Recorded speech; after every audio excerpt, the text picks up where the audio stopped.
Alors bonjour à tous, dans cette vidéo nous allons travailler sur les notions de fonction, et en particulier on va voir comment déterminer les images et les antécédents à l'aide d'un tableau.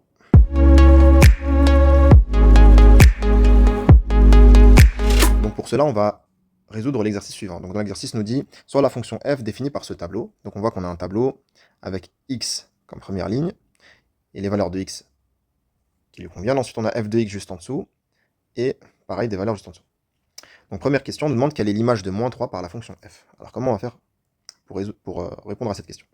Alors déjà, ce qu'il faut savoir, c'est que la première ligne correspond aux antécédents. Donc la ligne du x ici. Et la deuxième ligne, la ligne de f de x, correspond aux images. Donc, on revient à la première question. La première question, c'est quelle est l'image de moins 3 par la fonction f? Donc, on nous demande quelle est l'image. Quelle est l'image de moins 3? Cela veut dire quoi? Cela veut dire que moins 3 est un antécédent. Donc, ce qu'on va faire, c'est qu'on va prendre le moins 3, donc ici. On va aller le chercher dans la ligne des antécédents, justement. Où se trouve le moins 3 sur la ligne des antécédents, et on voit qu'il est ici. Et du coup, on va pouvoir déterminer son image qui est la ligne juste en dessous. Et là, on peut voir que l'image de moins 3, c'est 0. Voilà, je vais écrire la réponse juste à côté. On passe à la question suivante. Alors la question suivante, on nous demande quelle est l'image de 2 par la fonction f. Donc on va faire pareil. Il faut bien comprendre la question. Donc quelle est l'image de 2? Ça veut dire que 2, c'est un antécédent, vu qu'on cherche son image. Donc on va dans les antécédents, dans la ligne des antécédents, on cherche où se trouve le 2. Et on voit qu'il est ici. Du coup, on va pouvoir lire son image qui est juste en dessous. Donc l'image de 2, c'est 1. Je peux écrire la réponse juste ici. On continue.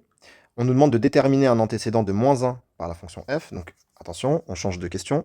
Donc un antécédent de moins 1, cela signifie que, vu qu'on cherche l'antécédent de moins 1, cela signifie que moins 1 est une image. Donc on va dans la ligne où il y a les images, on cherche moins 1, et on peut lire son antécédent, qui est juste au-dessus, qui est moins 2.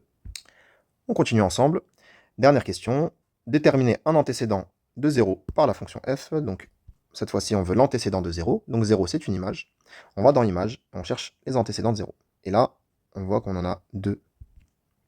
Donc les antécédents de 0 sont moins 3 et 1. J'espère que vous avez pu comprendre cette leçon, et je vous dis à la prochaine vidéo.